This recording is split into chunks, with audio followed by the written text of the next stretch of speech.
Ricardo Vargas presionó las palmas contra el frío cristal de la planta 25, sintiendo el peso de 15 años, construyendo Vargas Desarrollos Inmobiliarios, pulsar en sus sienes.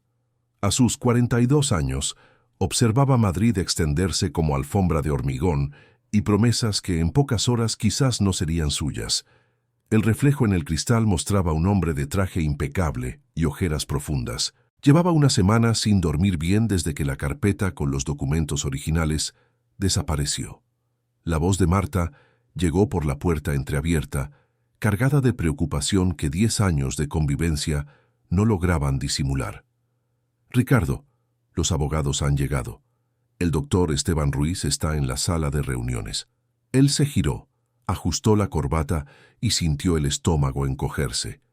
Las copias no servirían. Nadie creería en ellas cuando Eduardo Castro ya había sembrado la duda en los oídos correctos, susurrando sobre sobrefacturación, contratos ficticios, obras con sobrecostes.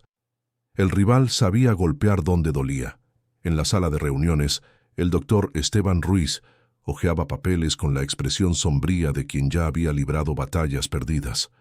Era un hombre de cabellos blancos y manos firmes, pero ahora temblaban imperceptiblemente. «Ricardo, sin los originales, nuestra defensa es frágil. Eduardo atacará con dureza.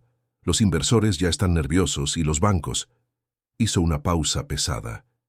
«Quieren garantías que no podemos dar». «¿Cuánto tiempo tenemos?».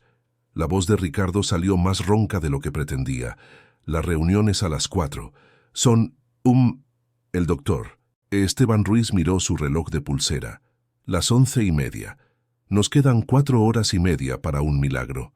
Ricardo volvió a la ventana, no por tener algo nuevo que ver, sino porque mirar a los abogados significaba encarar la derrota. Abajo, la vida seguía normal. Coches, peatones, repartidores de aplicaciones, aparcacoches, vendedores ambulantes. Y entonces vio una niña pequeña, de 8 o 9 años, descalza, con ropas sucias y rasgadas, caminaba por la acera abrazada a una carpeta de cuero marrón, idéntica a la que él había perdido. El corazón de Ricardo se disparó. Parpadeó, pensando en un espejismo, en la desesperación creando ilusiones.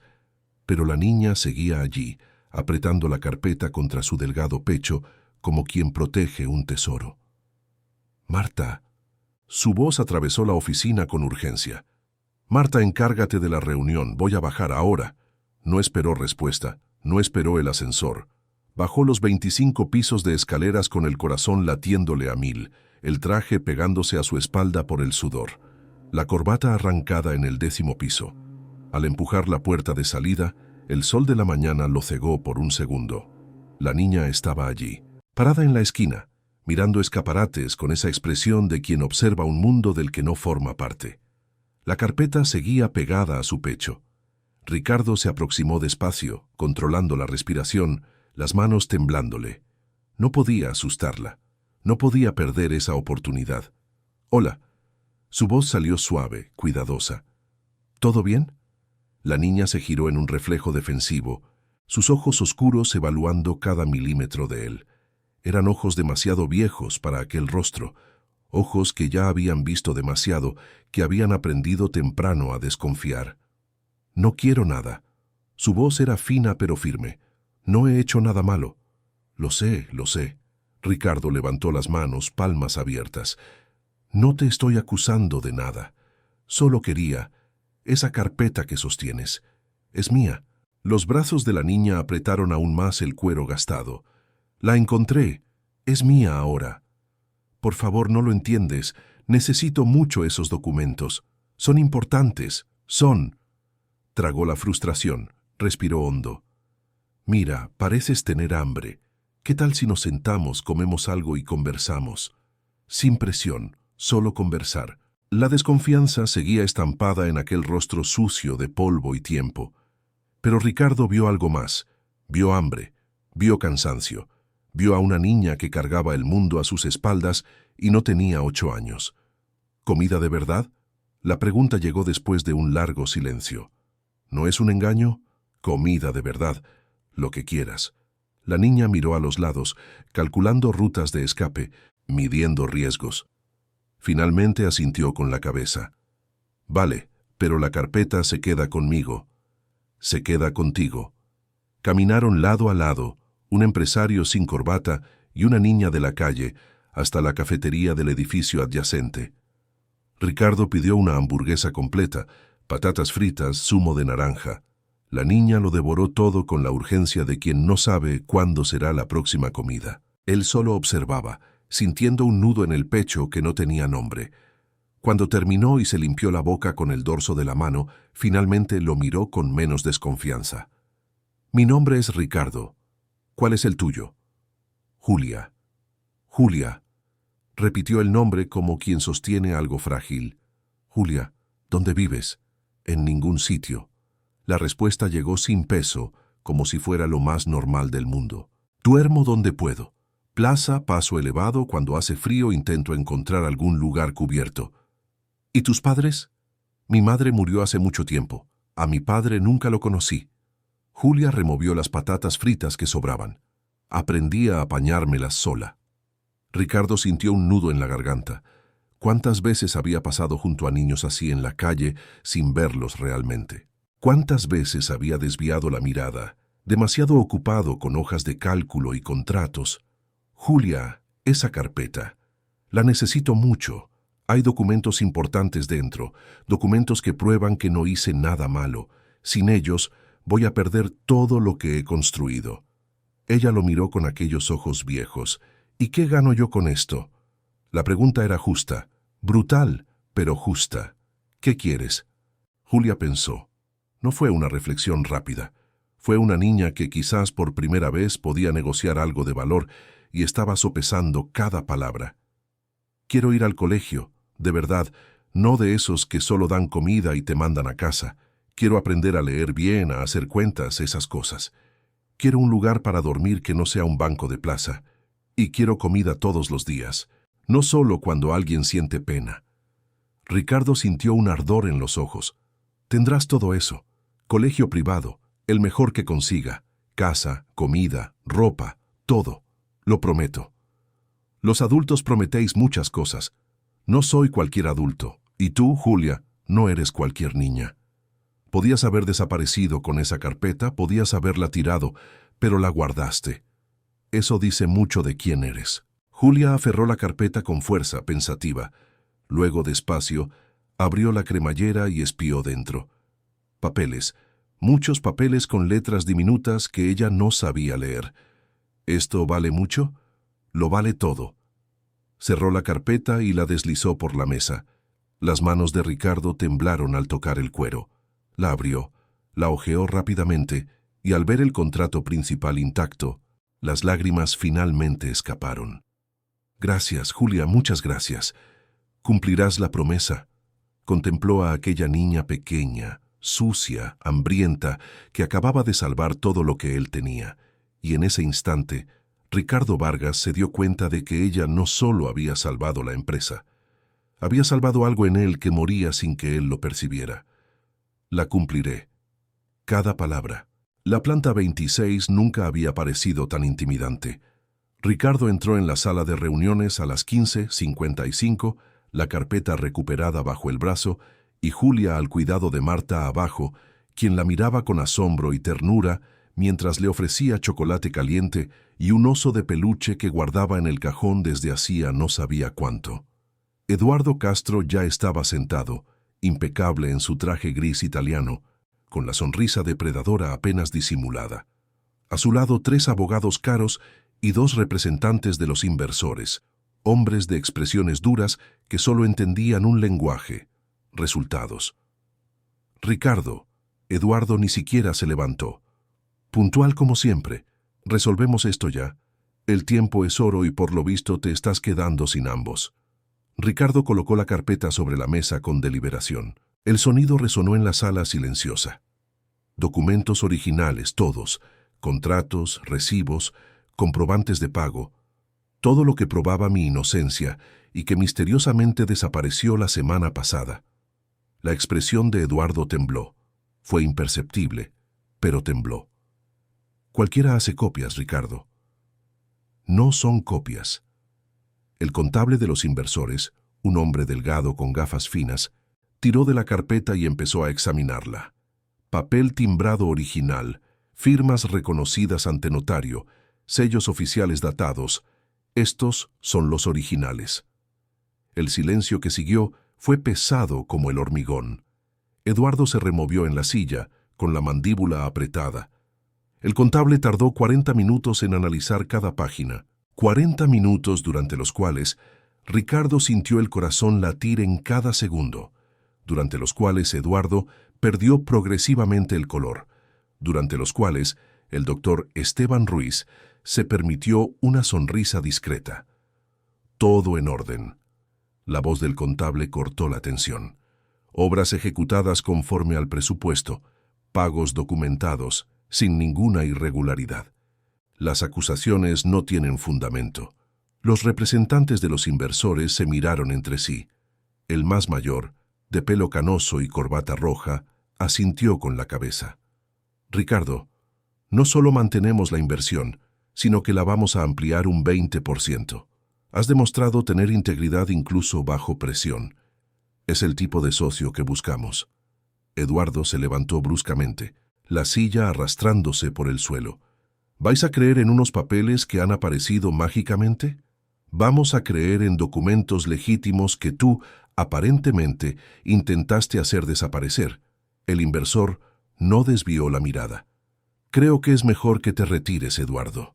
Y quizás consultes a tus propios abogados. Cuando la sala se vació y solo el doctor Esteban Ruiz permaneció, Ricardo finalmente dejó caer los hombros. ¿Quién es la niña?, preguntó el abogado guardando los documentos con cuidado. Alguien que me salvó, y a quien yo voy a salvar a cambio. Ricardo bajó a la planta 25 y encontró a Julia durmiendo en el sofá de la recepción, el oso de peluche apretado contra el pecho, las piernas sucias encogidas. Marta había cubierto a la niña con su propio abrigo. «Ricardo», susurró ella con los ojos rojos, «¿qué vas a hacer? Le daré todo lo que prometí. Y más». En los días siguientes, Ricardo movió cielo y tierra. Carmen, la trabajadora social de cabello rizado y sonrisa acogedora, orientó cada paso del proceso de acogimiento familiar temporal. Necesitaba una vivienda adecuada, matrícula escolar, acompañamiento psicológico. Necesitaba demostrar que podía ser padre. Llevó a Julia a un hotel de 5 estrellas. Ella caminó por la habitación tocando cada superficie, como quien no cree que aquello sea real. El baño de mármol, la cama king size, la televisión enorme, la vista de la ciudad. ¿Esto es de mentira?, preguntó mirando su propio reflejo en el espejo. Es de verdad, y mereces cada pedazo de ello. Compraron ropa. La vendedora, una mujer de sonrisa suave llamada Patricia, trató a Julia como una princesa, mostrándole vestidos, pantalones, blusas, zapatillas. La niña se probaba cada prenda con reverencia, como si estuvieran hechas de cristal.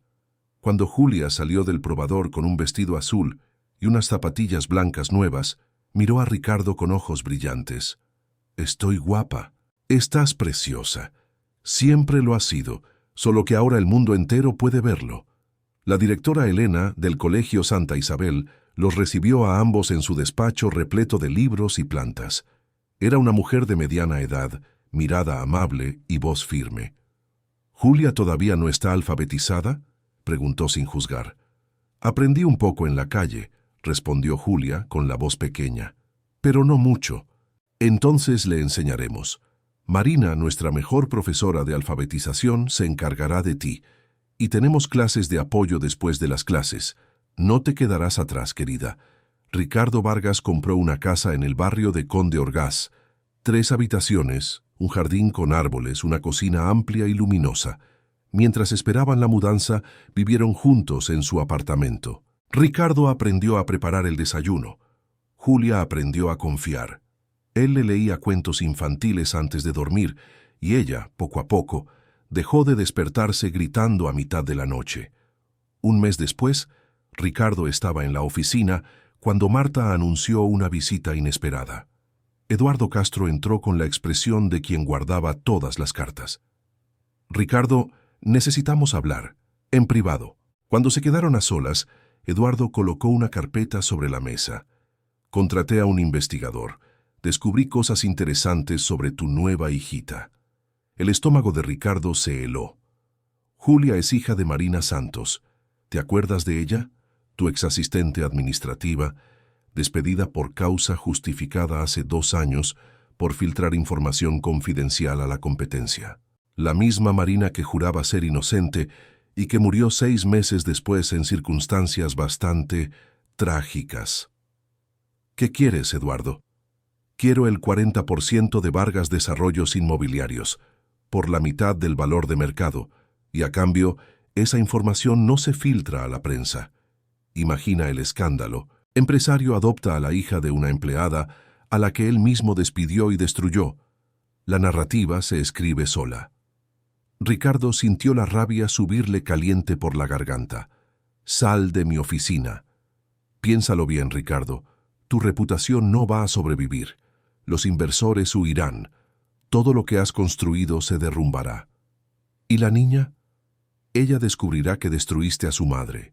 ¿Cómo crees que acabará eso? He dicho, sal. Cuando Eduardo salió, Ricardo llamó al doctor Esteban Ruiz y le contó todo. Después, con el corazón encogido, se sentó con Julia. Julia, necesito preguntarte algo. Tu madre. ¿Cuál era su nombre? Marina. Marina Santos. Julia lo miró asustada. ¿Por qué? Ella trabajaba en mi empresa. Hace 2 años fue despedida. Dijeron que filtró información importante, pero respiró hondo. Necesito que sepas que voy a investigar esto. Voy a descubrir la verdad. Mamá siempre decía que no había hecho nada malo. Lágrimas rodaron por el rostro de Julia. Siempre, hasta el final. Ricardo la abrazó fuerte. Entonces vamos a demostrarlo juntos. La estrategia de Eduardo era clara: filtrar la información y destruir a Ricardo antes de que pudiera defenderse. Pero el doctor Esteban Ruiz conocía el juego. Vamos a anticiparnos.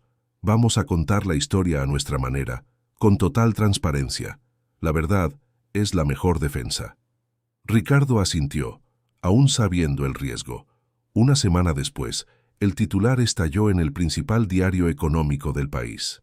Empresario adopta a niña de la calle que salvó su empresa y descubre conexión con el pasado. El artículo lo contaba todo: la desaparición de los documentos, el encuentro con Julia, la devolución de la carpeta, la adopción en curso. Y sí, mencionaba a Marina Santos, el despido, las acusaciones y el compromiso de Ricardo de investigar de nuevo el caso. El teléfono de la oficina no dejó de sonar, pero no con críticas, con apoyo. Organizaciones sociales ofrecieron colaboración. Empresarios elogiaron la actitud. Periodistas querían entrevistar a Julia, quien educadamente se negó hasta sentirse preparada. Y entonces, 3 días después del reportaje, Pablo Hernández, ejecutivo del Grupo Silvestre, llamó. Ricardo, quiero hacerte una propuesta. 5 millones de euros para crear un programa estructurado para niños en situación de calle, centros de acogida, educación, capacitación profesional, apoyo psicológico e incentivo a la adopción, especialmente de niños mayores que nadie quiere. La reunión tuvo lugar en la sede del Grupo Silvestre. Pablo Hernández, su equipo de responsabilidad social, Ricardo, el doctor Esteban Ruiz y, para sorpresa de todos, Julia. La niña pidió asistir. «Quiero entender qué vais a hacer», dijo ella con una seriedad impropia de su edad.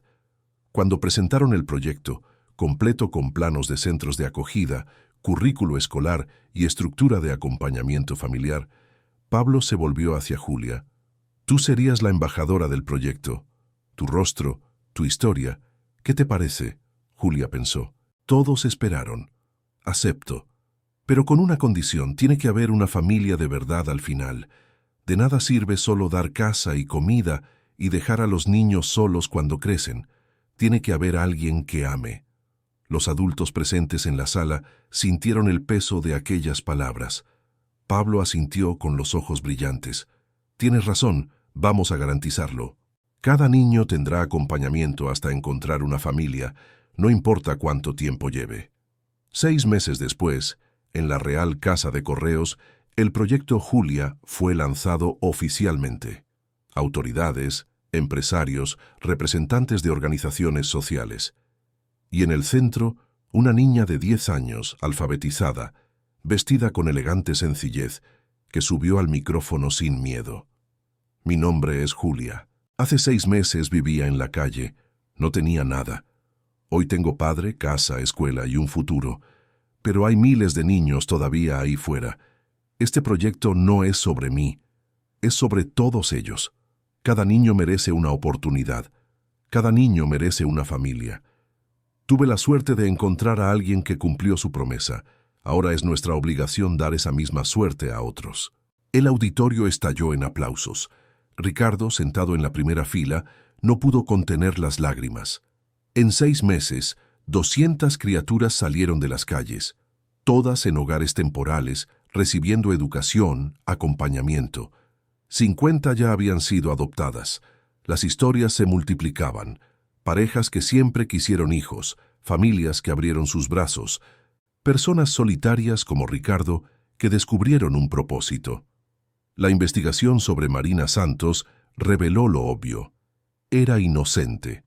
La filtración había sido orquestada por Eduardo Castro, quien había plantado pruebas falsas para eliminar a una empleada competente que había descubierto irregularidades en sus cuentas. Ricardo limpió públicamente el nombre de Marina, estableció una beca de estudios en su memoria y se aseguró de que Julia supiera la verdad. Su madre era una mujer honesta que había pagado el precio por hacer lo correcto. «Como tú», dijo Julia cuando él se lo contó. «Por eso nos encontramos, porque somos parecidos». Vargas Desarrollos Inmobiliarios floreció de manera inesperada. Julia, que acompañaba a Ricardo en algunas reuniones, hizo una pregunta sencilla una tarde de sábado. «Papá, ¿por qué solo construís edificios caros? ¿Por qué no hacéis casas buenas y baratas para gente como yo era?» La pregunta desató una revolución. Ricardo creó una nueva división centrada en vivienda popular de calidad. No era caridad, era un negocio inteligente, y se convirtió en la línea más exitosa de la empresa, demostrando que propósito y lucro podían ir de la mano. 2 años después del encuentro en la acera, en la fiesta de 12 años de Julia, la casa en el barrio de Conde Orgaz estaba llena. Carmen, que había acompañado cada paso de la adopción. La directora Elena y la profesora Marina, que vieron a la niña florecer intelectualmente. Pablo Hernández, que visitaba el proyecto cada semana. Doctor Esteban Ruiz, que se había convertido en abuelo honorario. Marta, que trataba a Julia como una sobrina querida. Ricardo observó a la niña riendo con sus compañeros de escuela, tan diferente de la niña asustada que abrazaba una carpeta mojada. Carmen se acercó a él. «¿Tú salvaste a esa niña?» «No», Ricardo negó con la cabeza. «Ella me salvó a mí. Yo lo tenía todo y no tenía nada. Julia me enseñó lo que importa». Vargas Desarrollos Inmobiliarios había duplicado su tamaño.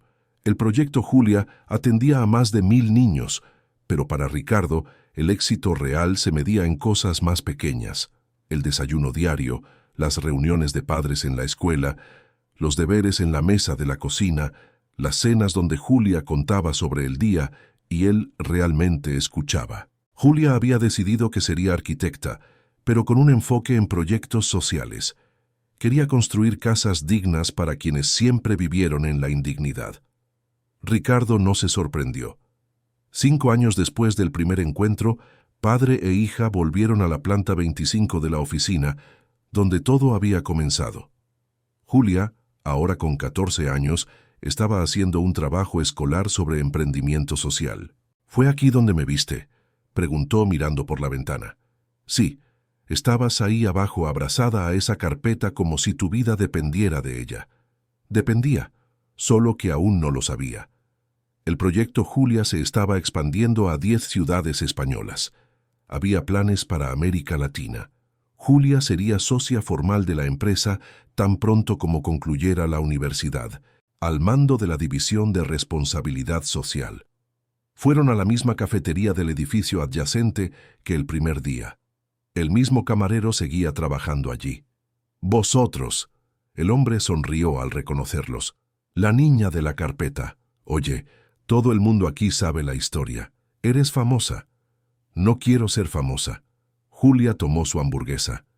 Solo quiero ayudar a otros niños. Mientras comían, Ricardo miró a la hija que la vida le había regalado. Una niña que a los 8 años tuvo el valor de confiar en un extraño. Una niña que había transformado no solo su vida, sino la de miles de otras personas. Julia, nunca te di las gracias como debía, por haber confiado en mí aquel día. Cumpliste tu promesa. Escuela, casa, comida, familia. Ella sonrió. Incluso cuando se puso difícil, cuando aquel hombre malo intentó separarnos, no te rendiste. Nunca me rendiré contigo. Lo sé. Y yo nunca me rendiré contigo. Una década después del encuentro en la acera, Ricardo estaba sentado en el auditorio de la Facultad de Arquitectura de la Universidad Politécnica de Madrid, UPM. Julia, ahora con 23 años, cruzaba el escenario para recibir su diploma. Era la mejor alumna de su promoción, especializada en vivienda social, con 3 proyectos premiados incluso antes de graduarse. En el discurso de graduación, Julia dio las gracias a los profesores, a los compañeros, y entonces miró a Ricardo entre el público. Quiero agradecer a mi padre, Ricardo Vargas. Él me enseñó que el éxito no se mide por lo que tienes, sino por lo que construyes para los demás. Que la riqueza sin propósito es pobreza disfrazada. Que la familia no es cuestión de sangre, es cuestión de elección. Él me eligió cuando nadie lo hacía. Ahora es mi turno de elegir. Elijo construir un mundo donde ningún niño necesite abrazar una carpeta mojada en la calle para tener futuro. Donde cada niño tenga lo que yo tuve, una oportunidad. El auditorio estalló en aplausos. Ricardo lloró sin vergüenza. Aquella noche, en casa, durante la celebración, Julia hizo la propuesta. Papá, quiero cambiar el nombre de la empresa, Vargas Santos Desarrollos, por ti, por mi madre y por lo que hemos construido juntos. Julia, y quiero que nuestro próximo proyecto sea ambicioso, una ciudad entera, planeada desde cero para familias de bajos ingresos, con escuelas, centros de salud, zonas de ocio, generación de empleo. Una ciudad donde niños como yo fui puedan tener una infancia de verdad. Ricardo miró a la hija que un día fue una niña con hambre y una carpeta robada. Miró a la mujer brillante, titulada, llena de sueños que eran posibles porque alguien, un día, había decidido hacer lo correcto. Entonces construiremos esa ciudad, juntos. Eduardo Castro lo había perdido todo. La investigación había revelado años de fraude, contratos con sobrecostes, sobornos. Estaba enfrentándose a un proceso tras otro. Su empresa había quebrado, sus amigos habían desaparecido. Descubrió demasiado tarde que el poder sin carácter es un castillo de arena. Ricardo nunca sintió satisfacción con la caída de su rival. Solo sintió alivio de que la verdad hubiera prevalecido. Marta, fiel como siempre, era ahora directora administrativa. El doctor Esteban Ruiz, jubilado, visitaba cada semana para cenar y jugar al ajedrez con Julia. Carmen se había convertido en consejera oficial del proyecto Julia. Pablo Hernández se había convertido en socio inversor de proyectos sociales de la empresa. Aquella noche, después de que todos se marcharan, Ricardo y Julia se sentaron en el patio mirando las estrellas. ¿Sabes qué es lo gracioso?, dijo Julia. Me salvaste pensando que estabas salvando tu empresa, pero al final te salvaste a ti mismo. Y tú me salvaste pensando que estabas salvando la cena, pero al final salvaste mi vida entera. Rieron. Una risa limpia, verdadera, de quien sabe que lo mejor de la vida no reside en los edificios construidos o en los contratos firmados, sino en las cenas en la mesa, en las conversaciones antes de dormir, en los planes soñados juntos. Ricardo Vargas, a los 52 años, miró a Julia Santos Vargas, arquitecta licenciada, emprendedora social, su hija, y se dio cuenta de que aquella niña descalza, abrazada a una carpeta mojada, no solo había salvado su empresa, había salvado su alma. Y él, al cumplir una promesa hecha en una sencilla cafetería, había descubierto que el verdadero éxito no se mide en plantas de edificios, sino en vidas transformadas, en niños que duermen en camas, no en aceras, en familias construidas por elección, no por azar. La carpeta que lo cambió todo no solo contenía contratos y documentos, contenía el futuro, y ese futuro ahora pertenecía a todos.